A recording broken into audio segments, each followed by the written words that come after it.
ঢাকার শহরেও যে একটা প্রাকৃতিক সৌন্দর্য আছে যেটা আমরা ইট পাথরের রাস্তা দিয়ে গেলে কখনোই চোখে পড়বে না। তাই আমরা মেট্রো রেলে উঠে দেখার চেষ্টা করলাম যে দেখি কতটুকু প্রাকৃতিক সৌন্দর্য উপভোগ করা যায়।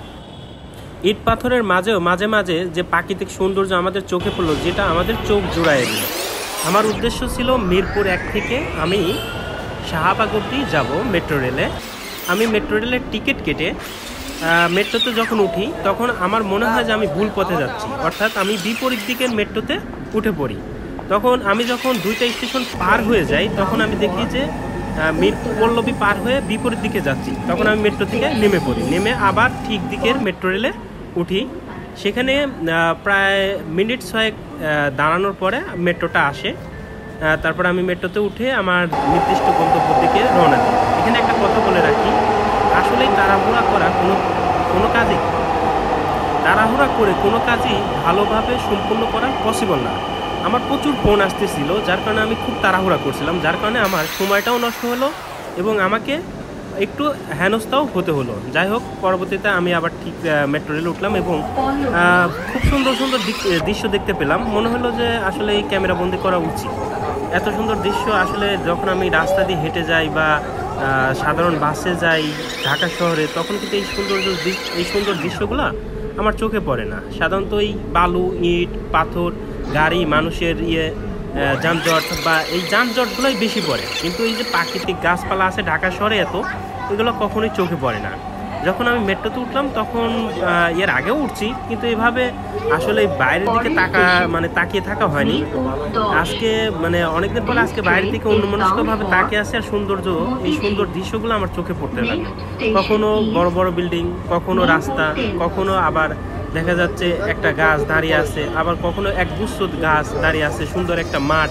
আমার কাছে খুব ভালো লাগলো এবং আমার মনে হলো যে দৃশ্যগুলো আসলে এই ক্যামেরা বন্দি করা উচিত। আর এই যে যেটা দেখা যাচ্ছে এটা তেজগাঁও বিমানবন্দর। এখান থেকে সরকারি যে ফ্লাইটগুলো এখান থেকেই পরিচালিত হয়। সরকারি ফ্লাইটগুলো এখান থেকে নিয়মিত উড্ডয়ন করেন এবং বাংলাদেশ বিমান বাহিনীর যে ফ্লাইটগুলো হয় সেটা এই তেজগাঁও থেকেই ফ্লাইট করা হয়। মাঝে মাঝে এখান থেকে প্লেন উঠা এবং প্লেন নামাও দেখা যায়, খুব কাছ থেকে দেখা যায়।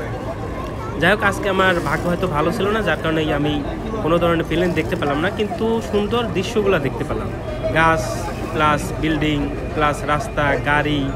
তবে একটা জিনিস, যানজট এই জিনিসটা উপভোগ করতে পারিনি, কারণ মেট্রো রেলে উঠলে এই যানজটের যে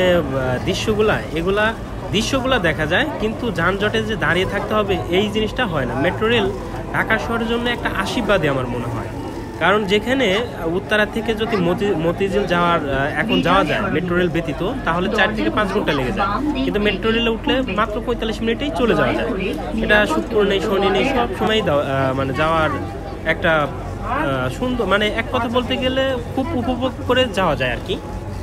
বড় বড় বিল্ডিং, রাস্তাঘাট, লাল সরকারি দালান, আরও অনেক কিছুই দেখা হলো।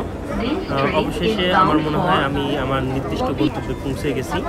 আমাকে অবশ্যই এখন নেমে যেতে হবে, যেহেতু মোটামুটি বেশি সময় না, হয়তো 30-35 মিনিট আমাকে মেট্রো রেলে থাকতে হয়েছে।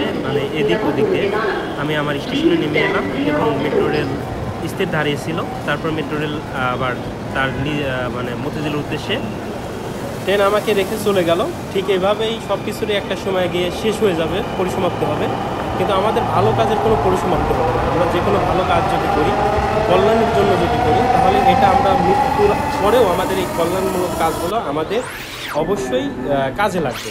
সো আমরা সবসময় চেষ্টা করব ভালো কাজ করার।